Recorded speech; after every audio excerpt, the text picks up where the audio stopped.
Hello, everyone, and welcome back to ETF Atlas. I'm Jack Lampard, and in our last episode with Larry Swedroe, we covered the how of evidence-based investing, and today we are moving to the why.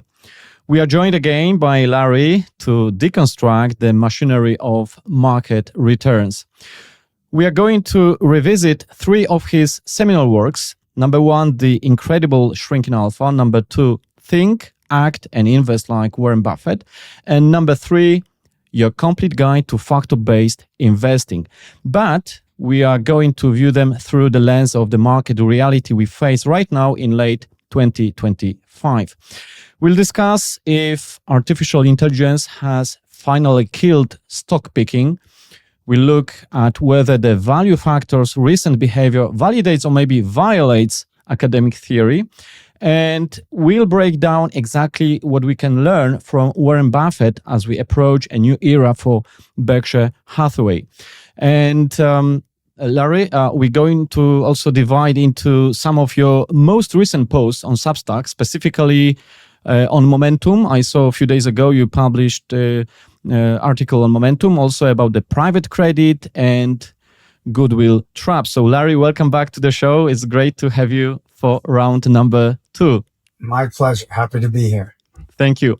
So Larry, let's start maybe with the core thesis of your book, The Incredible Shrinking Alpha. And you've cited Michael Mauboussin's paradox of skill, which is the idea that as the aggregate skill level in the market rises, the ability to outperform actually drops. And now that we are in 2025 and we have AI and machine learning, which dominates trading desks, could you please walk us through this paradox? Why does everyone getting smarter make it harder actually for anyone to win?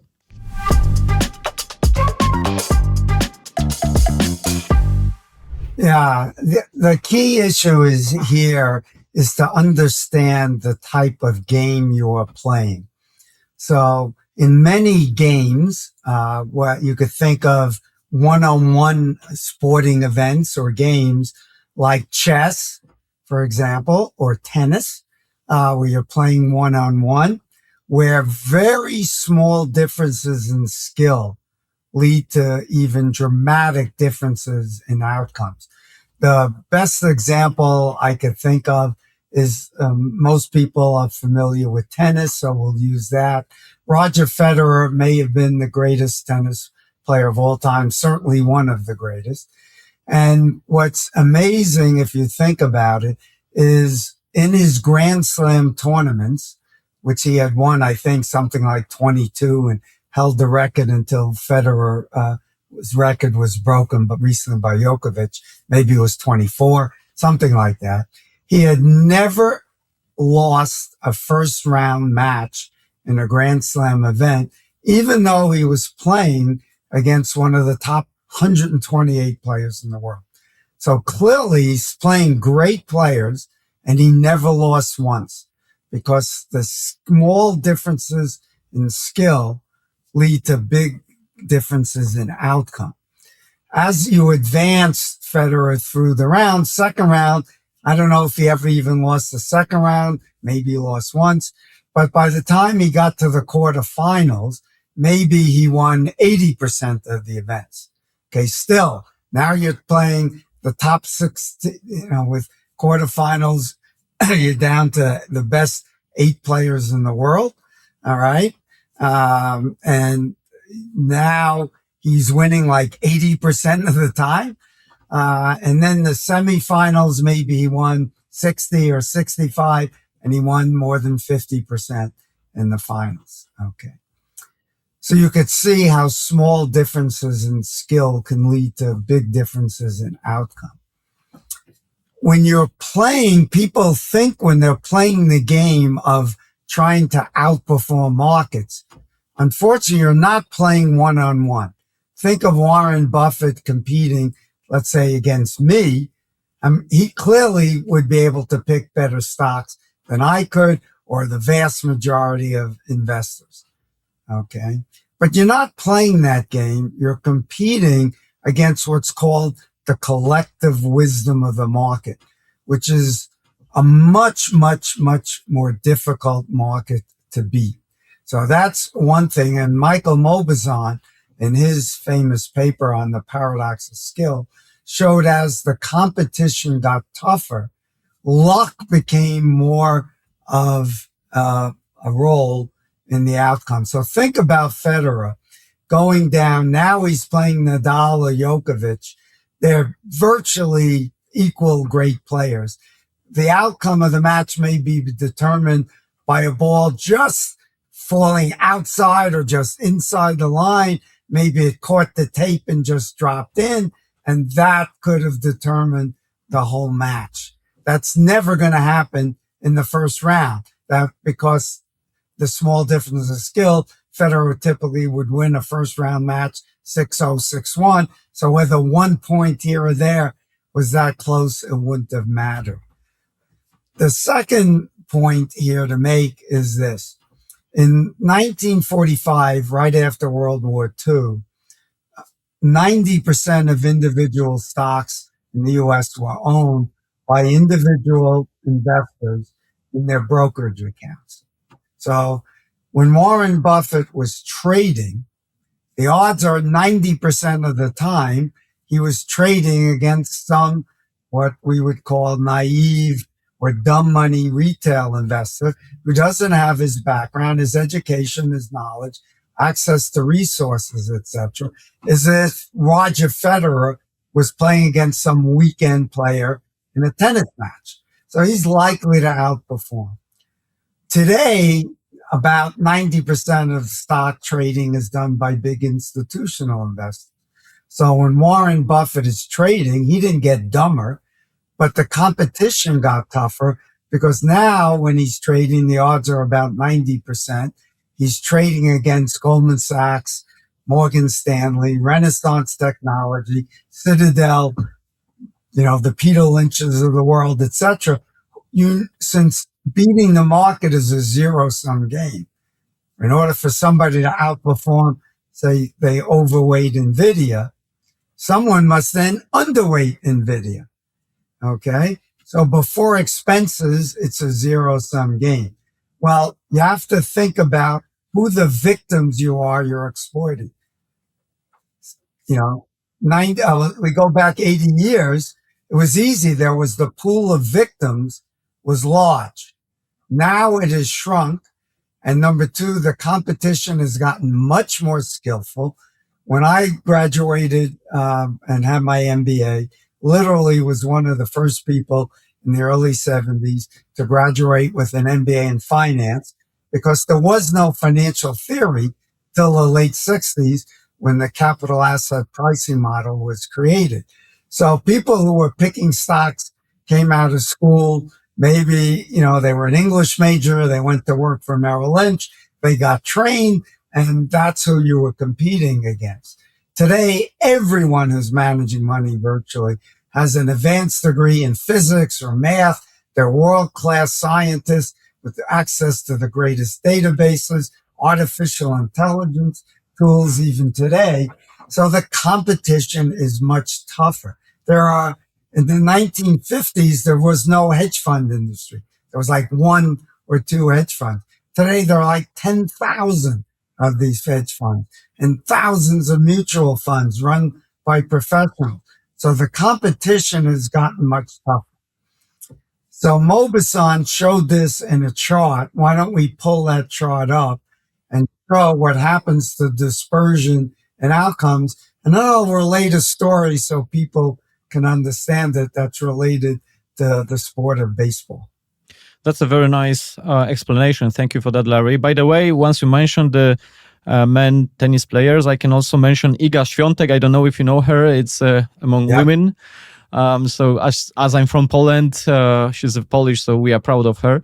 Yeah. I wanted to ask you about some writings you made where you discussed the dominance of passive flows, because some critics argue that, this makes markets even less efficient because, fewer people are doing price discovery, so-called price discovery.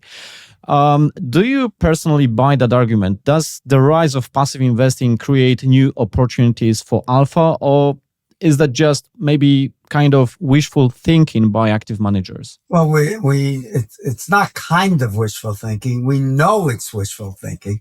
And all we have to do is look at the empirical evidence. So in 1998, when I wrote my first book, Charles Ellis published his famous book, Winning the Loser's Game. Virtually, they came out in the same month. And at that time, Ellis called active management the loser's game because he showed that only about 20% of actively managed funds were generating statistically significant alpha, even before taxes. And taxes are generally the largest expense that active investors face because they have more turnover. Okay. That means the odds were 4-1 against you outperforming. So it's not that the people who are playing the game of active management were losers. It's a loser's game because the odds of winning are so poor, you're better off not playing. It's the equivalent, if you think about it, of going to Las Vegas and betting on the roulette wheel, right? The only way to win that game, likely, right, or the surest way to win that game is don't play. Charles Ellis meant invest in, say, index types of mutual funds. So you're not playing the game of individual stock selection or market timing. What does that have to do with today? Well, today, when we're looking at the market, when Ellis wrote his book, less than 10% of all money was passively invested. Today, that number is over 50%. So if the active crowd was right, the percentage of active managers outperforming would have gone way up. Well, we know from many studies now, but we can go back only to even 2011. By then, Gene Fama and Ken French did their famous study looking at active managers, and they found that the percentage of active managers that were outperforming on a statistically significant basis had collapsed from 20% down to less than 2%. Several other studies since then have verified that and showed that's true. My view is this: given the skills of the people playing the game has improved so much, we don't need the tens of thousands of mutual funds and hedge funds to keep the markets efficient.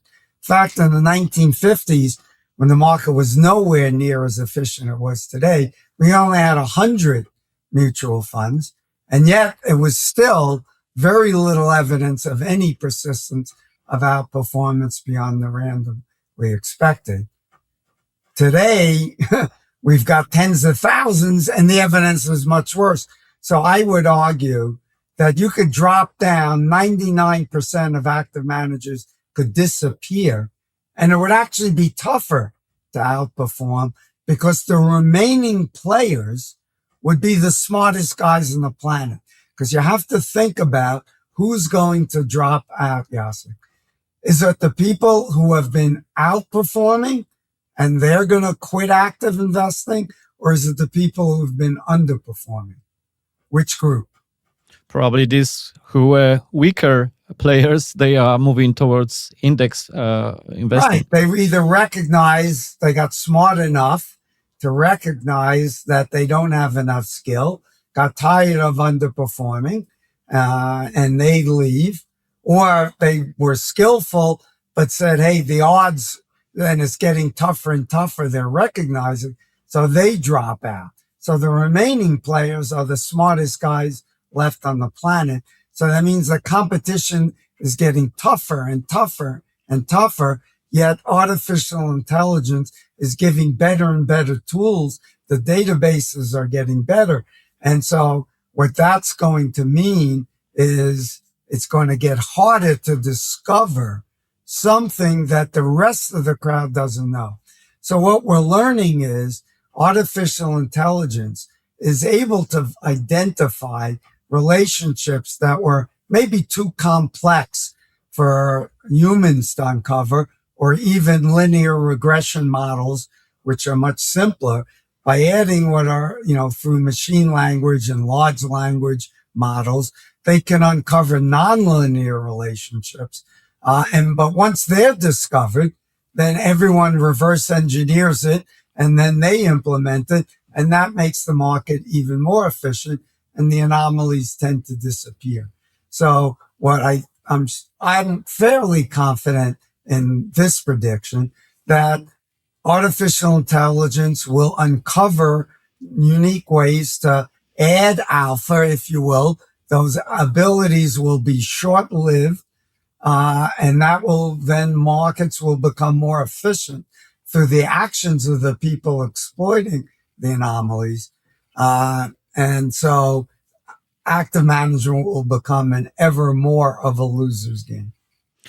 So maybe let's look at the market efficiency from a different angle, because one thing that's changed since you wrote, for example, The Incredible Shrinking Alpha is geopolitics. And we've seen the risking from China. We saw trade tensions. We see, unfortunately, regional conflicts, which are reshaping supply chains and capital flows, in fact.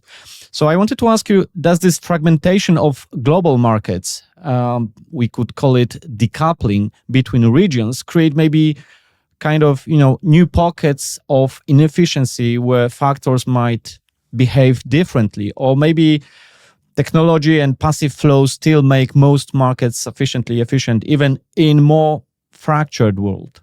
Well, one way to answer that is to look at the claim that small caps are inefficient markets. There are far fewer active managers researching, writing up reports on small caps than there are on the large stocks like Nvidia or Google or Microsoft, etc. You may have, I'm making this up, I don't remember exact, but you may have 75 analysts on these big stocks and 4 on some micro cap stock. And yet the evidence is after expenses, there's no evidence of persistence of outperformance any better in small caps there is in large caps. There's no evidence in international markets that it's better, and there's no evidence in emerging markets that it's better. Which the key thing to really that investors make a mistake is they fail to differentiate or understand the difference between information and what I would call value-added information, which is wisdom.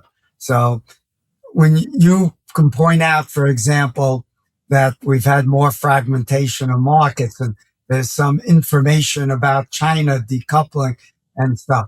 Well, and you decide that's going to lead to some events that'll make, say U.S. stocks less attractive. That's because China will unwind their U.S. investments, the dollar will get weak, and then foreign assets will have a tailwind from the weaker dollar. Okay. Then what you have to do is stop and ask yourself, gee, am I the only one who knows this? The guys at Citadel and Renaissance Technology and Goldman Sachs, gee, they don't know this. And if they know it, then you can't exploit it unless somehow you think that you can interpret that information better than they can. And if you're honest with yourself, the answer to that is obviously no. And therefore you shouldn't try anyway. So that's the key thing. Maybe they have the ability in the short term to interpret things slightly better, maybe. But those advantages go away very quickly. Right. Before we will move on, I wanted to ask you about your kind of provocative post on Substack a few days ago titled "The Quantum Computing Threat to Financial Systems and Cryptocurrencies." And most crypto investors, they worry about especially regulation or adoption, but you actually point to a physics problem that quantum computers could eventually break the encryption that secures Bitcoin, that will break the algorithm, and even it will be a threat to the entire banking system. And given this, let's call it tail risk of technological black swan, if we could call it this way, Does it reinforce your skepticism of crypto as a safe haven? Or is this just another risk that markets will eventually price in, just like they priced in, for example, the internet or mobile computing? Well, let me begin by stating that in my mind, there has been never any logic to owning Bitcoin or any other cryptocurrency. And the reason is simple. People have to understand they need to separate the technology, this blockchain technology, from cryptocurrencies. Cryptocurrencies are going to exist. And I believe within a short time, every major bank in the world likely will have their own Goldman Sachs, coin, that you can use to trade and move money. Every central bank in the world will likely have one.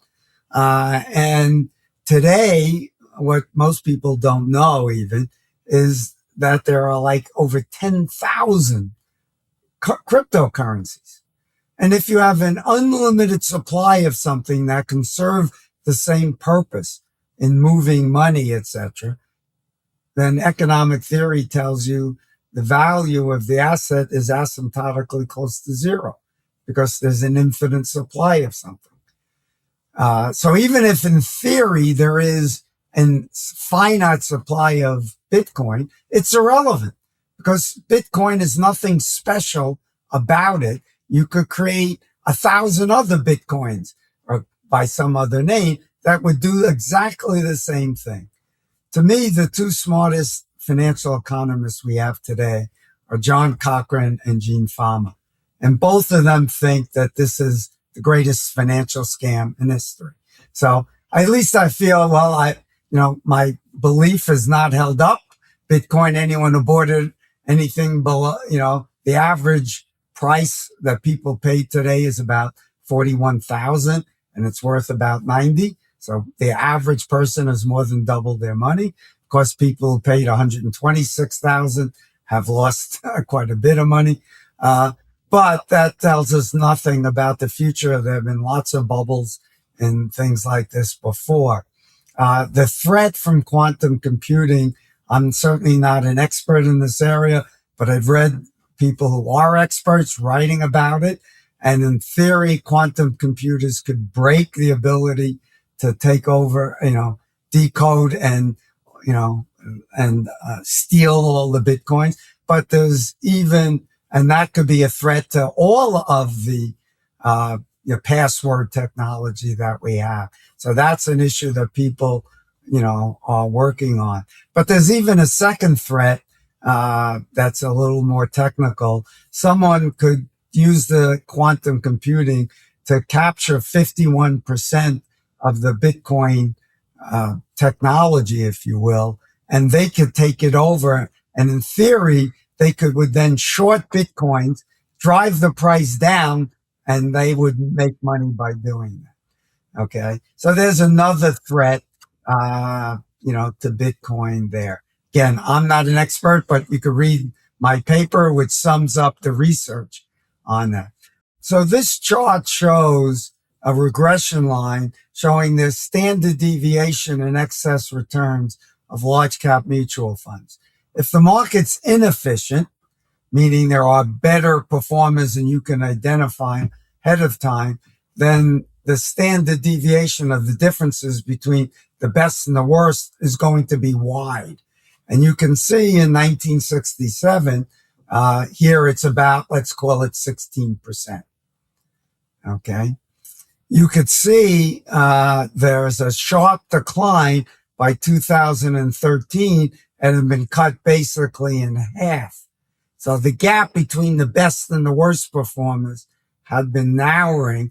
With the one exception, we see a big jump in the standard deviation around the bursting and just before the internet bubble did burst. So if you owned internet stocks or didn't, you either far outperformed and then eventually far underperformed.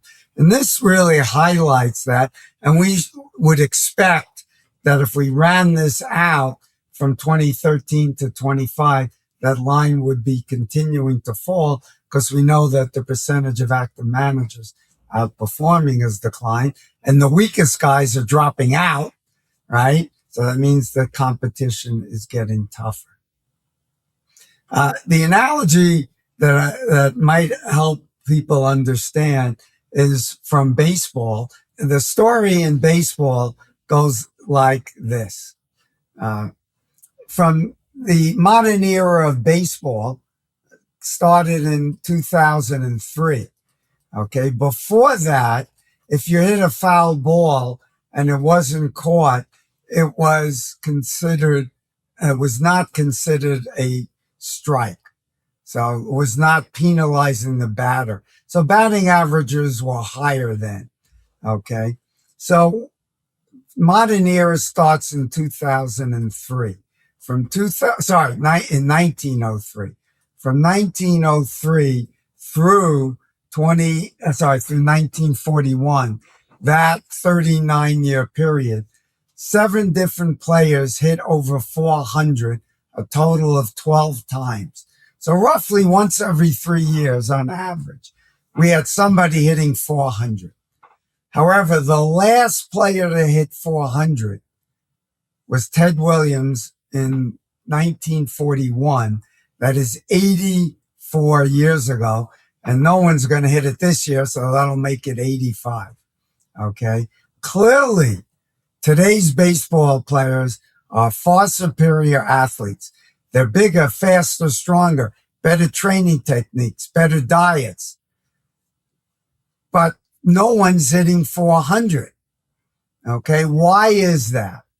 Well, let's use Maupassant's theory to show with a declining standard deviation, meaning the difference between the best and worst players has been narrowing.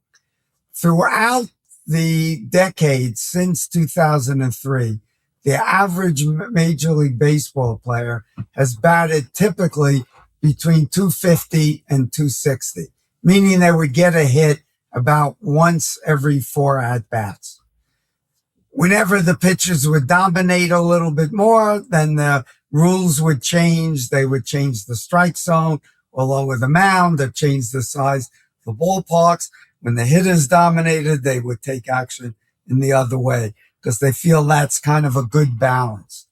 So in the first 2 decades of the modern era, when the 400 mark was reached 4 times, the standard deviation was 41 points.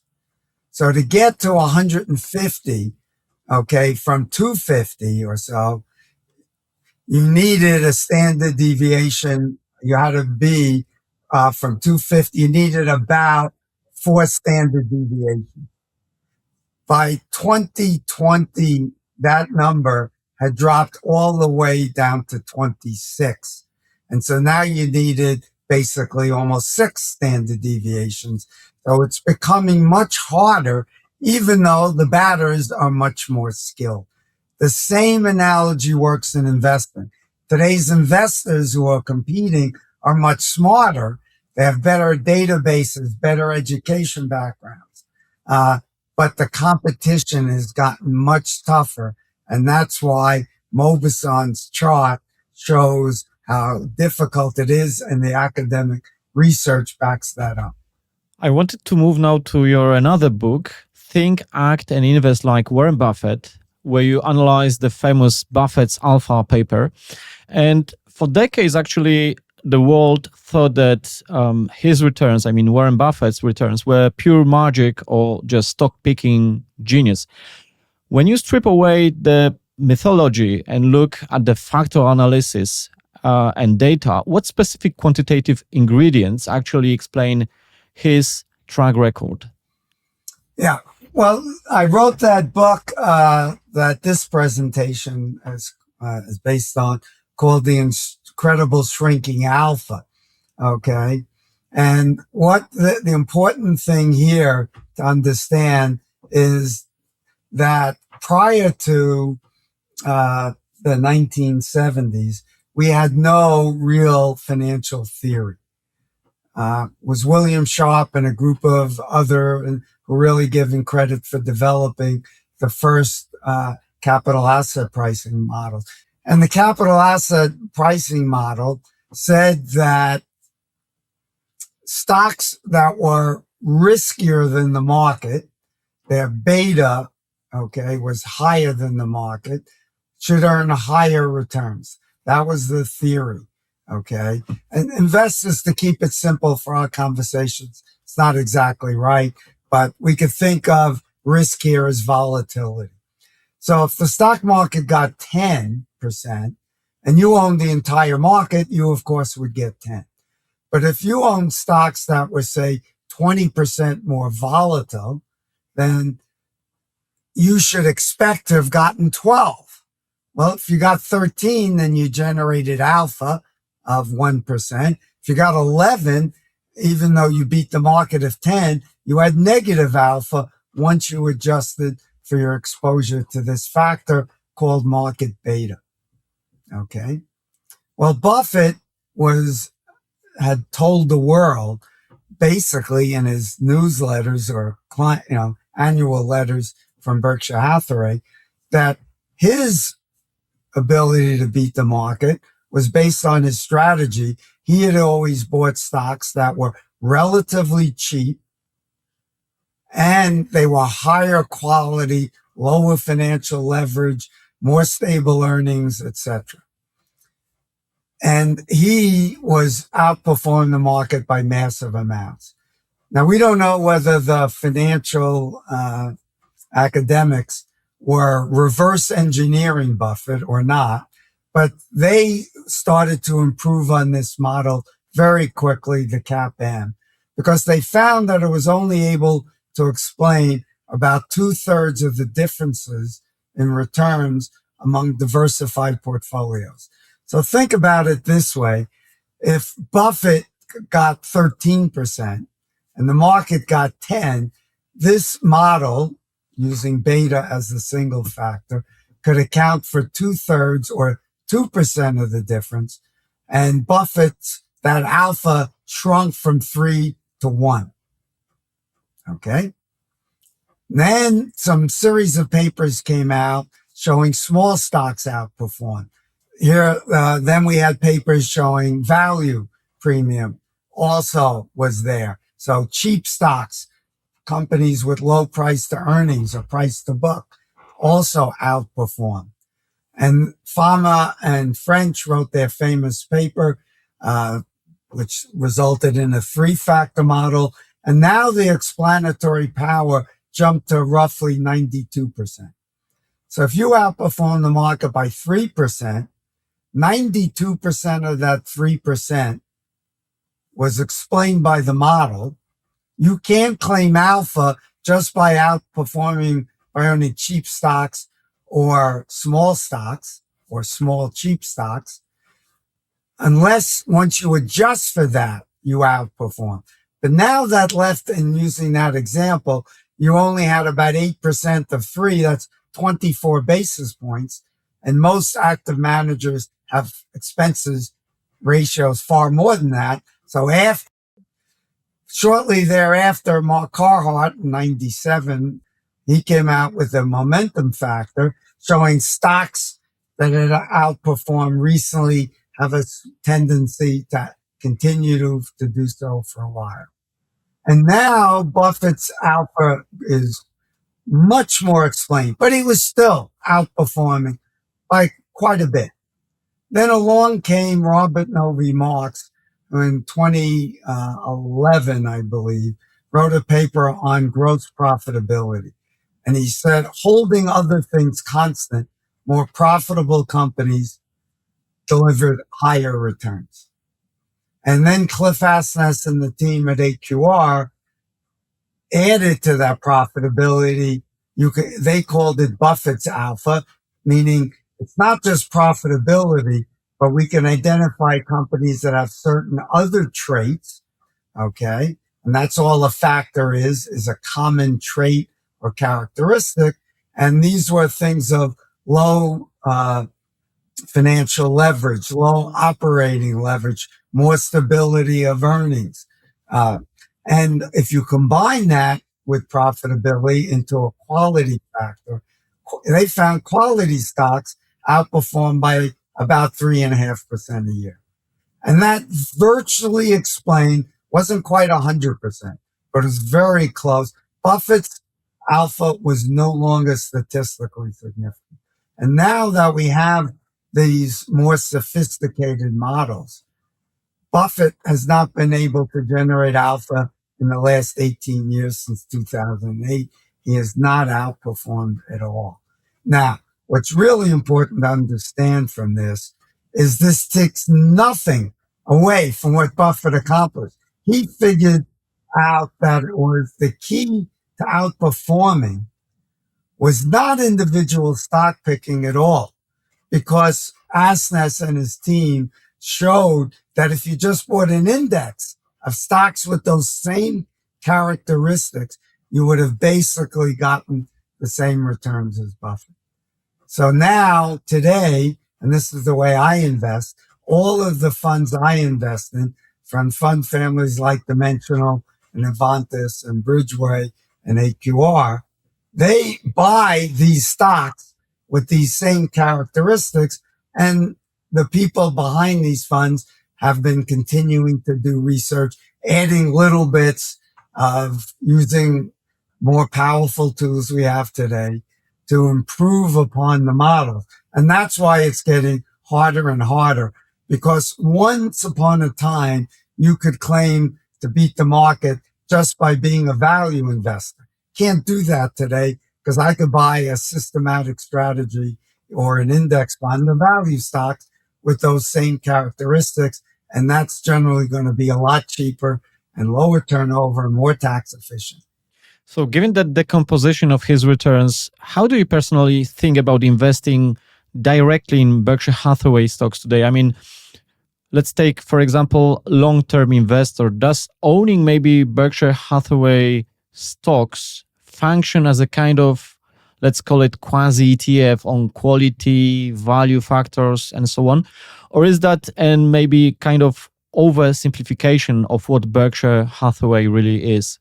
Well, it's hard to know what the future holds when he's not there. That's number one. But number two, why would I want to own the idiosyncratic risk, which I'm not compensated for with higher expected returns? Okay. When I can own a mutual fund owning hundreds or thousands of stocks that owns the same type of stocks that meet these criteria.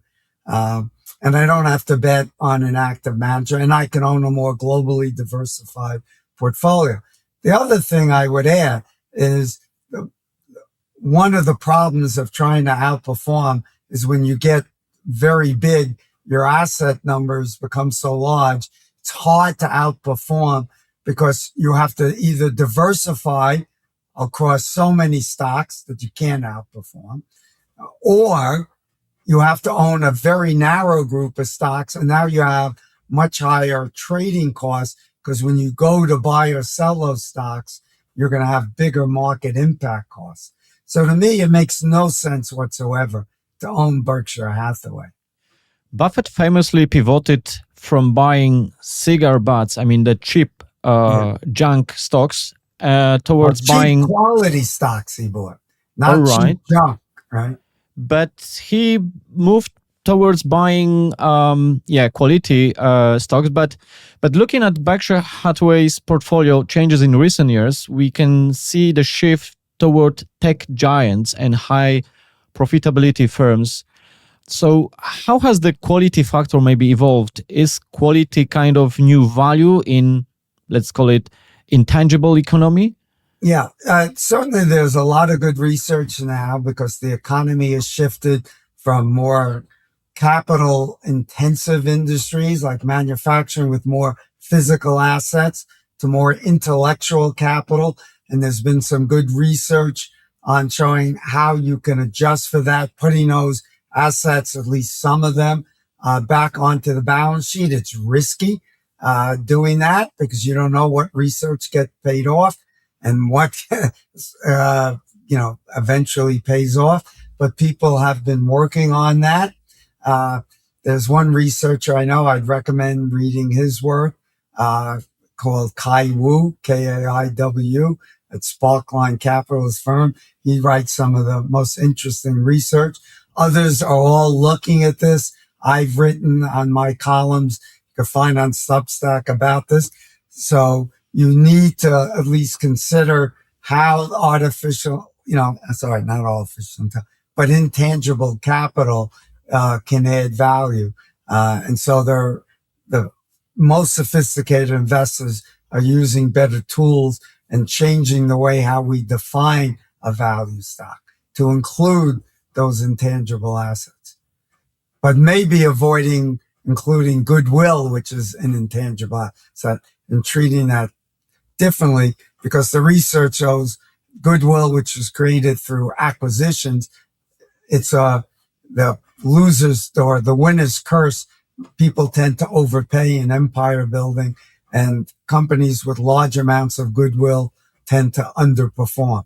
So this, intangible capital can get very tricky, and you really have to know what the research shows you. Right. You often contrast stage one thinkers who panic when news is bad with stage two thinkers like Warren Buffett, for example. And we've seen plenty of volatility in the recent times.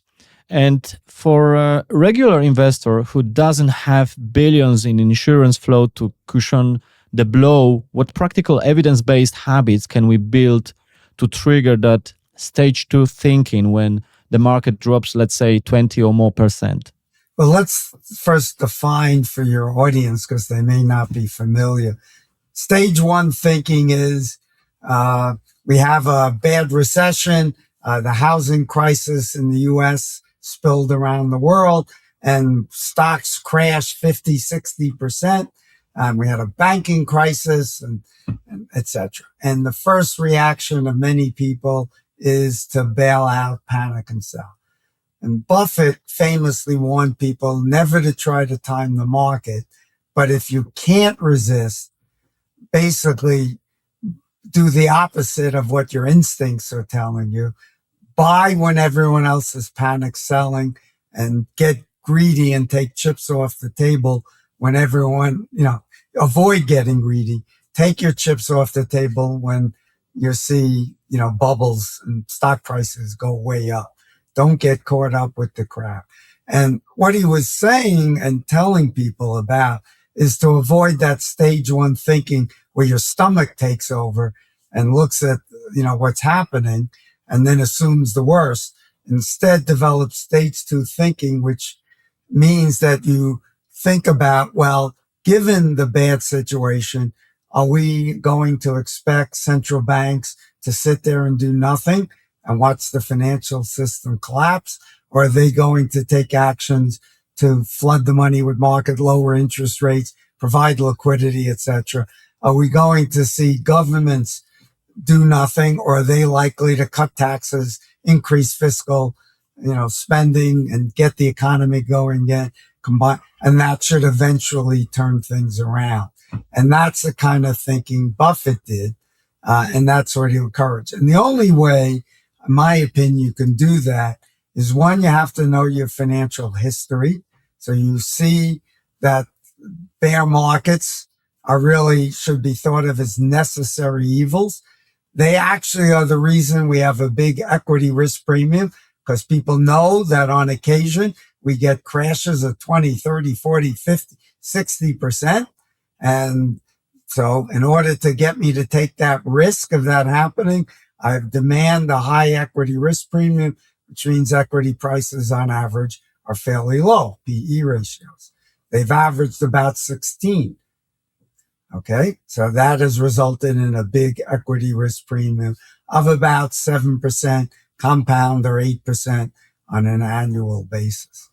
All right.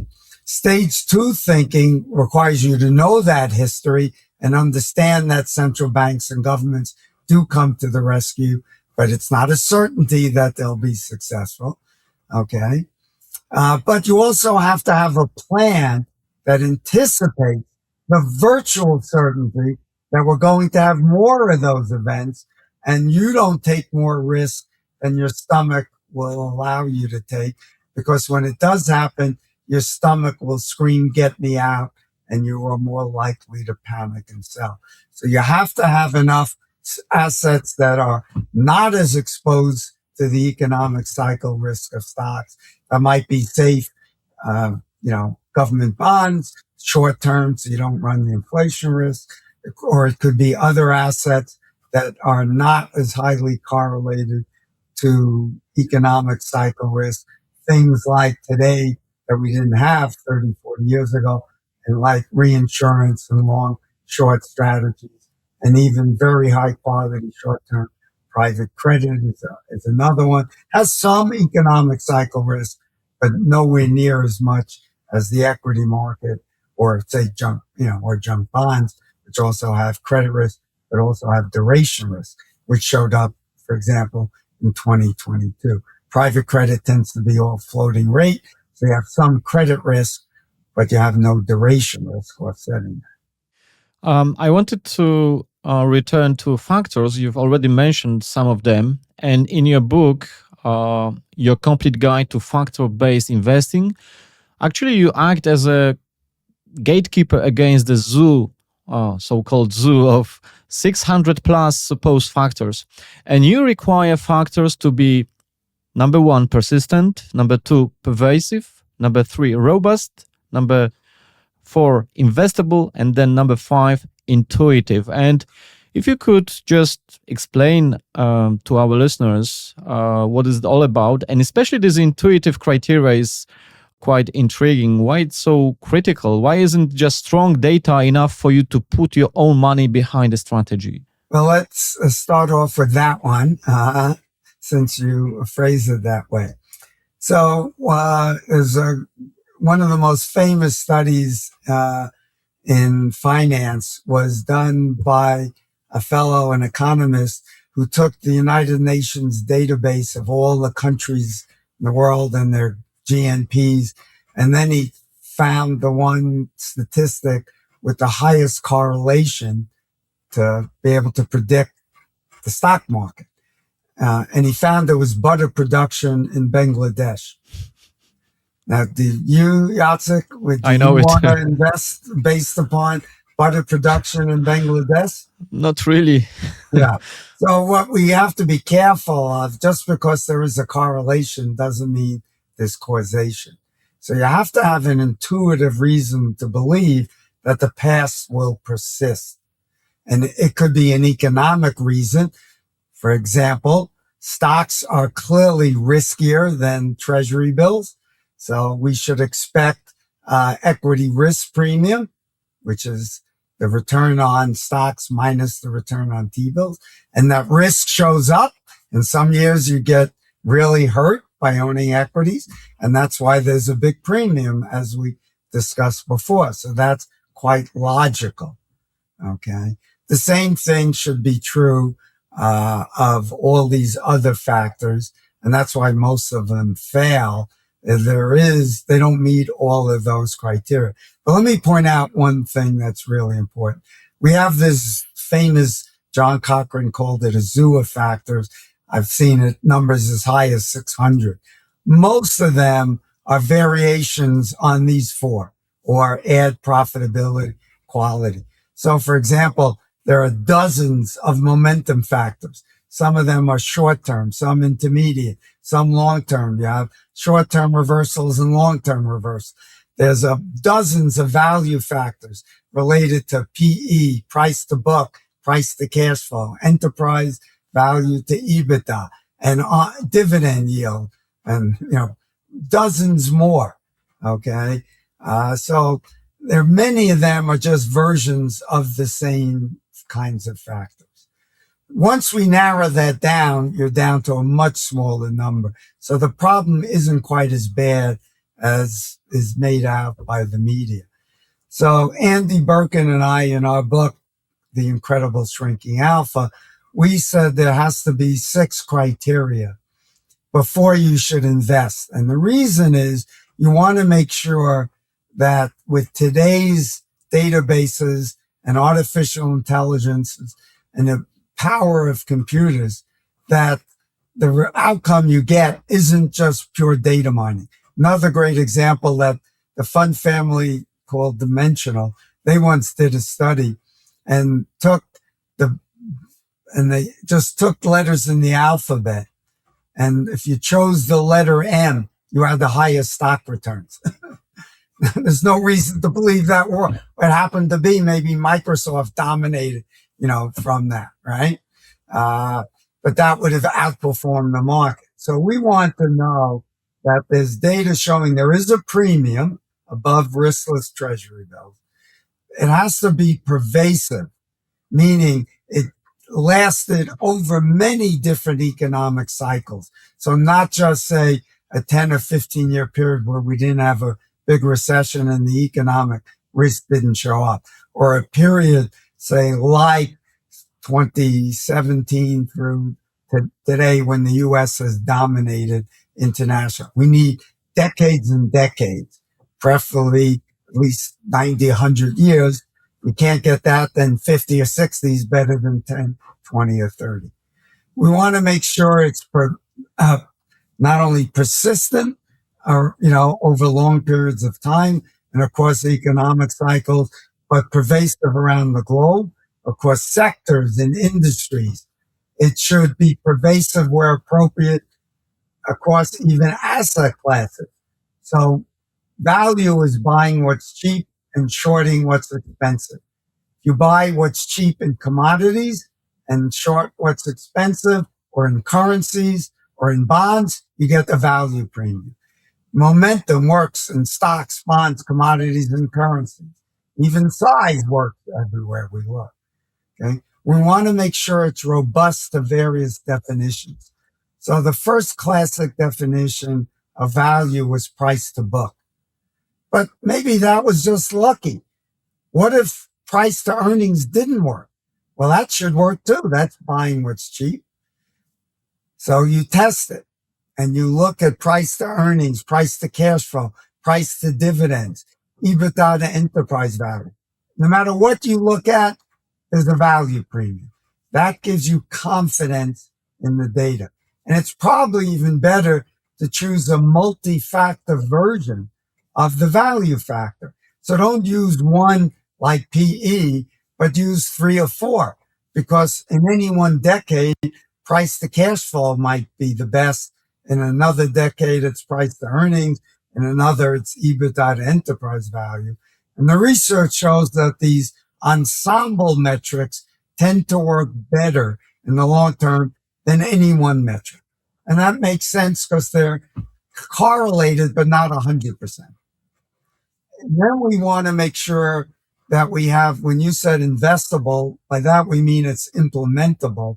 Let's say there's a 4% micro cap premium in the smallest stocks, but it costs you 5% to trade it. Doesn't do you any good. Okay. And then we want to make sure that it does have these intuitive risk or behavioral explanations. For momentum, that's clearly a behavioral explanation, under overreaction, not risk. Okay. Although people have tried to concoct a risk explanation, there is no good one that holds up. But there are what are called limits to arbitrage that prevent sophisticated investors from correcting mispricings, because the cost of shorting can be very expensive and their losses are potentially unlimited. And so you rarely see persistent underpricing because that's easy to correct. We're more likely to see persistent overpricing. Bubbles happen. And by the way, the naive retail investors tend to own more of those overpriced stocks. The institutions avoid them or short them. And then that allows those anomalies to persist. That's the one area where I think the market will continue to be inefficient, because the GameStop episode exposed and showed how retail investors using out of the money options could gang up legally and force the shorts to cover and drive prices up. Of course, they eventually crash because there's no logical reason. for those stocks to remain overpriced, but they could create a short squeeze. So that and a lot of these smaller stocks that used to have big institutions, sophisticated hedge funds going in short, now they're scared because they saw what happened to Melvin Capital, lost 4 to 5 billion. So I think in that little area, you're likely to see persistent overpricing and dumb, naive retail money get hurt. But the average investor can simply just avoid buying those stocks. These are what are called lottery stocks, stocks that are penny stocks, stocks in bankruptcy, small cap growth stocks with high investment and low profitability. These are stocks that have underperformed T-bills historically, yet the average retail investor overweights them and the average institution dramatically underweights them or doesn't own them at all, just screens them out. Value investors often struggle with momentum because it feels like chasing performance. Yet in your book, you argue they are the perfect marriage. And could you please explain, Larry, the correlation between these two factors, I mean, momentum and value? Why do you believe a portfolio holding just both at the same time in the same portfolio is safer than holding just single one? Yeah. Well, let's think about number one. How does a value stock typically get created? It's because it does poorly, okay? And the stock was a large cap, maybe growth stock, and the stock is going down, down, down, okay? And then some value fund would buy it, okay, because it's now entered its universe. Let's say it's requiring a PE below 12 to buy it. Well, it was a PE of 20. Okay, the growth fund owned it. It sold it when it got down, and now the value fund is buying it. Okay, a momentum fund would avoid buying it, might even short it, right? Okay, so let's say you owned a value fund and a momentum fund separately. So your value fund is buying the stock that was crashing, and the momentum fund was selling it. You're paying two fees, two trades in costs, and you have no net position because one bought it and the other sold it. That's dumb. And yet many people do that. What you should do is own a fund that is a value fund that incorporates momentum. So we would say when that stock drops into our universe and say a Vanguard index fund, which is their goal is to just purely replicate the index. And so if that stock is dropping in value, it's going to buy it, period. A dimensional fund or an Avantis fund or AQR would say, no, we will put that in our eligible universe, but we won't buy it until the negative momentum ceases. And once it starts to turn around, then we'll buy it. Similarly, on the upside, value stocks, why do they outperform? Typically because some of the stocks turn around and perform much better than the market was expecting, and they become growth stocks or move out of that value arena. So what happens is the value fund, say a Vanguard Value Index fund, would sell it. Your momentum fund would buy it. Again, you have two expenses, two impacts of taxes, two trading costs. Why are you doing this?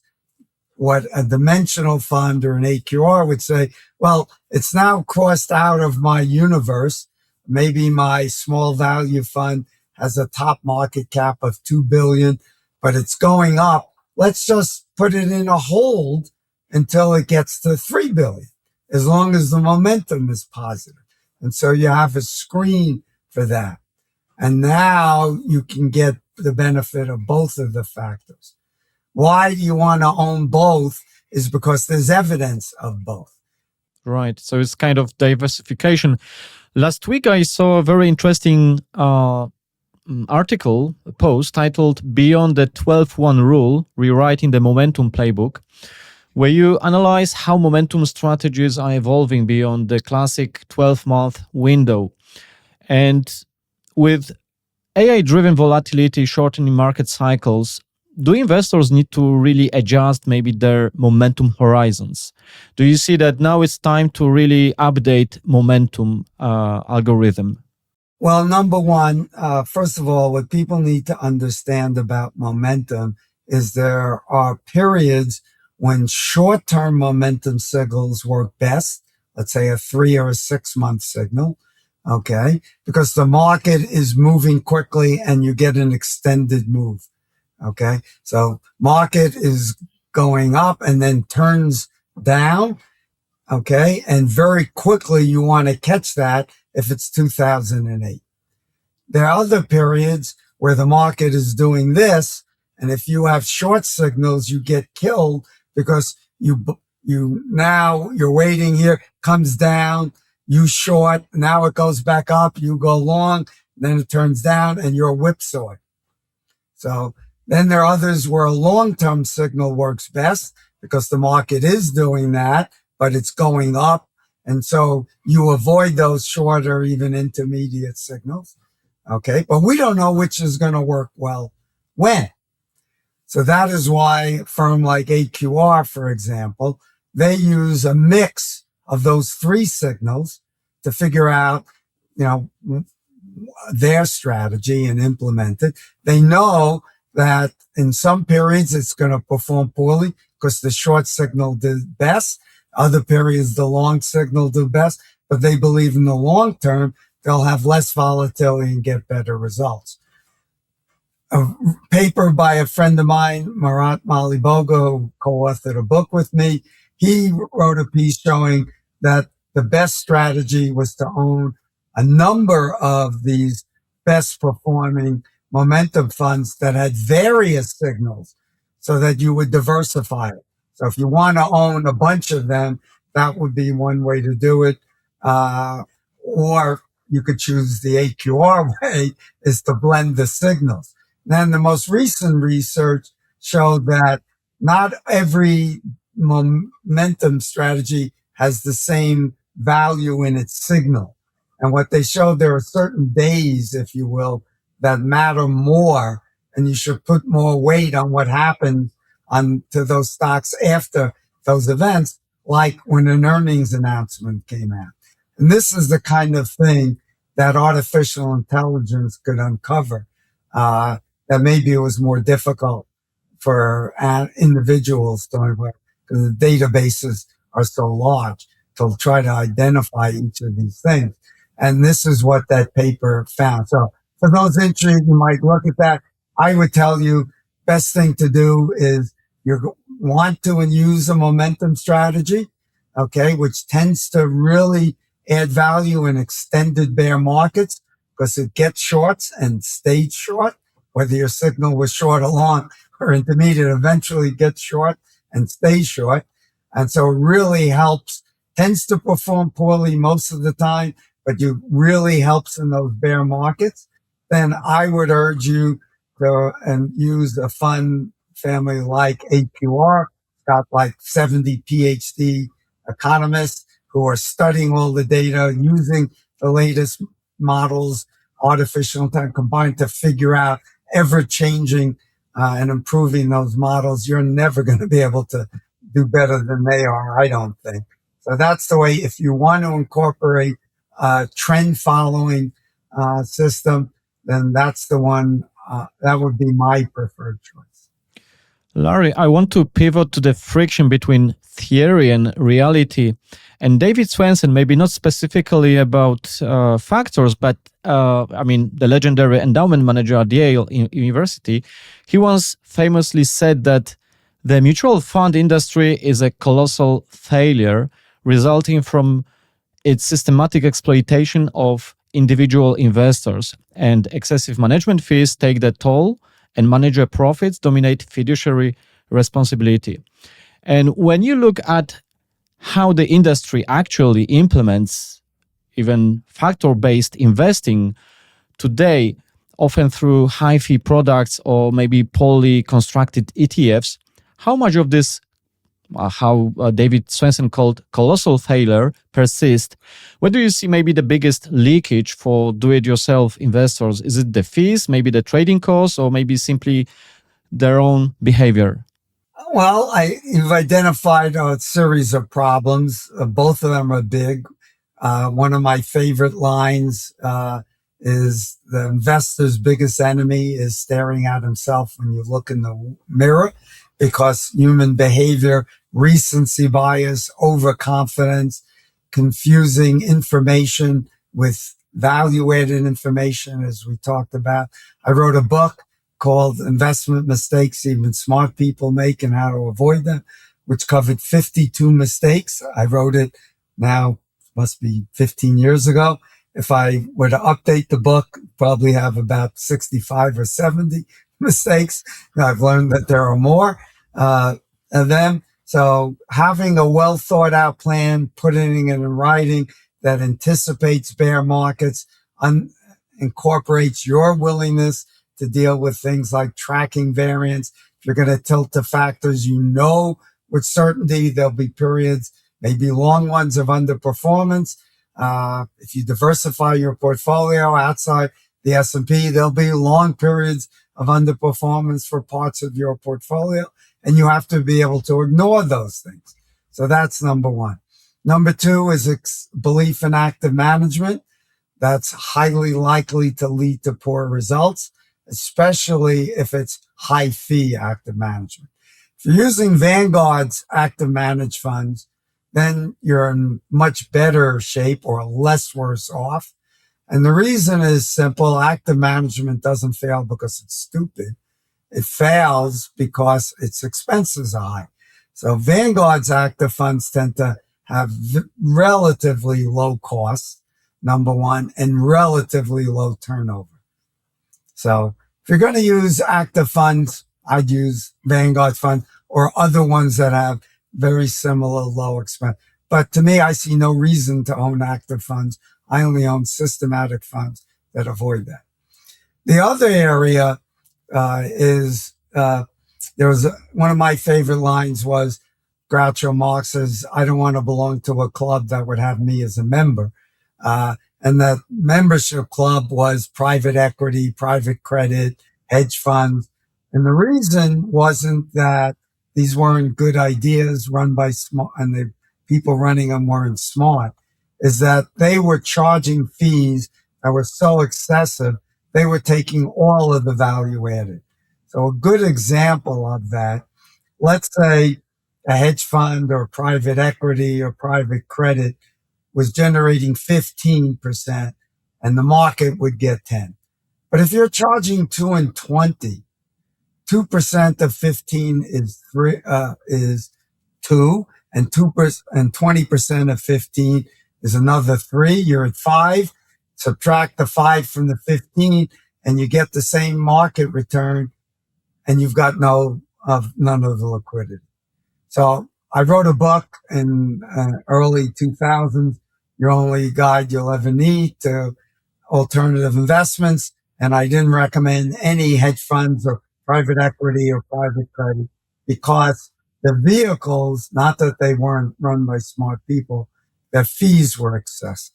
Around 2013, AQR decided to democratize the hedge fund world, if you will, and use their factor strategies for certain markets that they thought they could use in large scale, meaning they could take it to the retail public. And instead of charging 2 and 20 for it, they charge like 1 1/4 or 1 1/3% and no carry. And now you were able to capture much of that excess return. So I began to invest in their factor-based strategies. And then Blackstone came along and said, in real estate, hey, we don't need to charge 2 and 20. We're going to charge 1 1/4 and 12.5% above our hurdle rate. I said, not great. I'd rather see lower fees, but private markets have a big illiquidity premium. So I began to invest there. And their fund has far outperformed Vanguard's real estate index fund and done with much higher tax efficiency since its inception.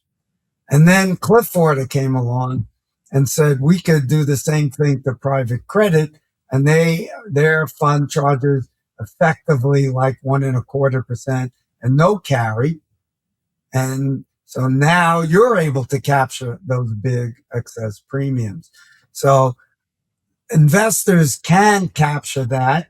And we know also one big advantage in private markets is that they're unlike public markets. There is evidence of persistence of performance. And again, you could read about this in my Substack articles. So you can, at least to some degree, if you have access to the best managers, they are likely to continue for various reasons, which I've explained in my papers. And so I use Clifford's private equity vehicle, which has their much lower fund fees, no carry, and they have access to all the best managers, and you're diversified. Unlike with a private equity firm, maybe you get 10 or 20 or 30 investments. You're going to own hundreds of investments. So diversified across country, region, sectors. So you eliminate basically the idiosyncratic risks, which makes it more attractive, and you're not paying the big fees. So the investors can now move away from the simple, simplistic focus on lowest cost. To me, if you focus only on expense ratios, you're missing out on a lot of value added. So for example, private credit, Clifford's fund, CCLFX, has returned about 10% since inception in 2019. BKLN, which is basically the same loans, which is Blackstone's private credit loan. They buy what are called broadly syndicated loans. Outperformed it, my memory serves, by like 4% a year. Same basically credit risk, same duration risk, and yet you're giving up liquidity, but you're earning about 4% so far a year more for that. But people say, well, I'm only paying 65 basis points instead of, say, 125. Why would I pay 125? Well, you're picking up a larger liquidity premium. Same thing is true in other asset classes like reinsurance. So people, I think, are making big mistakes by focusing only on publicly available securities, focusing only on expense ratio. And that means they're missing out on other assets which have low economic cycle risk, low correlation to inflation risk, and large illiquidity premiums, and where alpha is persistent to some degree. Larry, this has been really a masterclass. So thank you very much for this. And just looking to the next decade, maybe with the rise of these new technologies, AI, changing demographics, and market efficiency hitting new highs, what is the single most important adjustment investors need to make to the mental models? Stop trying to outperform the market. Look at the historical data. Invest in these factors or traits or characteristics that have shown evidence of persistence, pervasiveness, robustness, implementability, and intuitiveness. And make sure you add assets that have low correlation to the economic cycle risk and inflation risk of traditional stocks and bonds. Too many people rely on safe treasuries as to countervail equities. And they saw what happened in 2022 when both lost double digits. And that was not the only time that it happened. I think 4 or 5 times previously. So you cannot count on that. That's why I urge people to have portfolios that are much more diversified. In fact, my portfolio today is getting close to 60% in alternatives. Right. Larry, thank you for your time and your relentless dedication to the evidence and data-driven approach. And for our listeners, remember that in a world of shrinking alpha, your edge isn't being smarter than the market, but it's being more disciplined than the other players. So you can find links to Larry's books and his latest Substack posts on etfatlas.com. So Until next time. Thank you. My pleasure.